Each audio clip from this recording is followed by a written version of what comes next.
Beginning డేస్లో ఆయన కాస్త షై అని చెప్పేసి విన్నా నేను. ఆయన కాస్త షై ఉంటారు, ఎక్కువ కలిసేవాళ్ళు కదా. అసలు కలిస్తే చాలా ప్రాణం ఇస్తాడండి ఆయన. చాలా మంచి వ్యక్తి.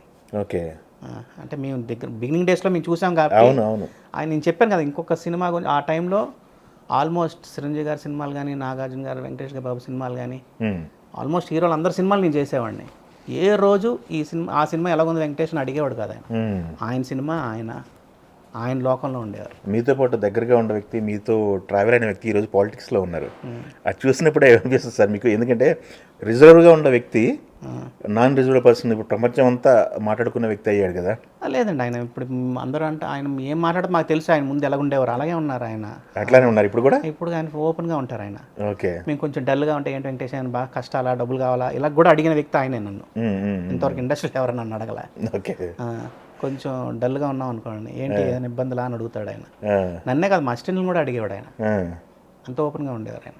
అయితే మీకు ఈ జర్నీలో మొదట పడ్డ బ్లాక్ బాస్టర్ అంటే పెళ్లి సందడి సార్? పెళ్లి సందడి నేను చేసిన సినిమా అప్పుడు బిగినింగ్ డేస్లో ఆల్మోస్ట్ 99% సక్సెస్ ఉండేది నాకు. అవును.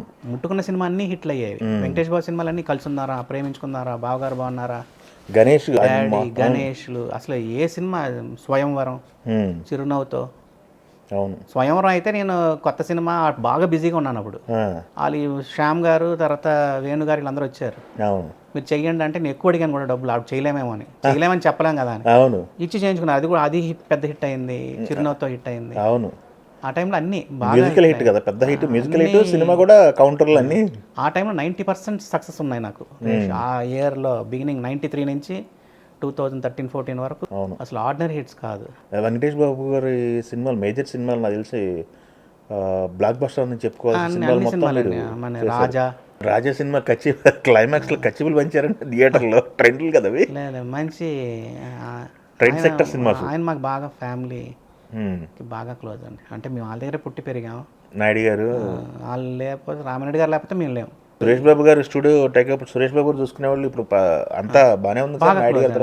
ఇప్పుడు ఏ రోజు వెంకటేష్ బాబు కానీ సురేష్ బాబు కానీ ఎప్పుడు ఫోన్ చేసినా టక్కన చెప్తారు, ఏంటి వెంకటేష్ అంటారు, అమ్మ ఎలా ఉంది, పిల్లలు ఎలా ఉన్నారని అడుగుతారు, జాగ్రత్తగా ఉండు, డబ్బులు ఖర్చు పెట్టుకోవాలి, అన్నీ చెప్తారు. చాలా చాలా చాలా నాకైతే వాళ్ళ ఫ్యామిలీ లేకపోతే మేము లేము. ఎందుకంటే ఫాదరు డైరెక్టర్ మారేవారు కానీ ఎడిటర్ మారేవాడు కాదు సురేష్ బ్యానర్లో. అలా ఆయన ఫస్ట్ ఎడిటర్ అనేది, మీరు ఎవరైనా రండి డైరెక్టర్, ఇతనే ఎడిటర్ నాకు కానీ ఫాదర్కి ఇచ్చేవారు సినిమాలు. సూపర్ అండి. అప్పుడు ఫాదర్ కొంచెం హ్యాబిట్, అదొక్క హ్యాబిటే బ్యాడ్ హ్యాబిట్ ఫాదర్కి, ఇంకేం ఉండేది. ఎక్కువ మాట్లాడేవారు కాదు, సైలెంట్గా ఉండేవారు. మంచి సినిమాలు చేశారు కదా, చాలా చాలా. ఎన్ని చేసేసారు నాన్నగారు? ఫాదర్ ఒక 200 సినిమాలు చేస్తుంటారు. 200 సినిమాలు చిన్న నెంబర్ కాదు. ఆ నెంబర్ ఆ రోజుల్లో కష్టం. ఒక్కొక్కటి కూడా అది అప్పుడు 3 గంటలు 3.5 గంటలు ఉండేవి. సురేష్లోనే ఒక దగ్గర వాళ్ళు చేసిన 130-140 సినిమాల్లో ఫాదర్ ఒక 90 సినిమాలు చేస్తుంటారు, 70-80 సినిమాలు చేస్తుంటారు. నేను ఒక 40 సినిమాలు చేస్తుంటాను. సూపర్. అసలు రామానాయుడు మొత్తం మీరు మార్తాండ ఆ రోజులు ఇప్పుడు లేదండి. ఇప్పుడు తగ్గించేస్తారు వాళ్ళు, ప్రొడక్షన్ కూడా. ప్రొడక్షన్ తగ్గింది కదా. సురేష్ బాబు ఇన్వాల్వ్ అయ్యి చేసే సినిమాలకి నేను చేస్తాను. ఆయన కథలో ఇన్వాల్వ్ అవుతున్నాడు అంటే మటుకు నన్ను పెట్టుకుంటాడు ఆయన. దృశ్యం నేను చేశాను రీసెంట్గా. అలా మధ్యలో కొన్ని సినిమాలు సురేష్ ప్రొడక్షన్స్లో కూడా మన నాగవల్లి ఇంకా నాగవల్లి నేను చేశానండి. సురేష్ బాబు సినిమా ఆయన ఇన్వాల్వ్ అవుతున్నారంటే నన్ను పెట్టుకుండేవారు.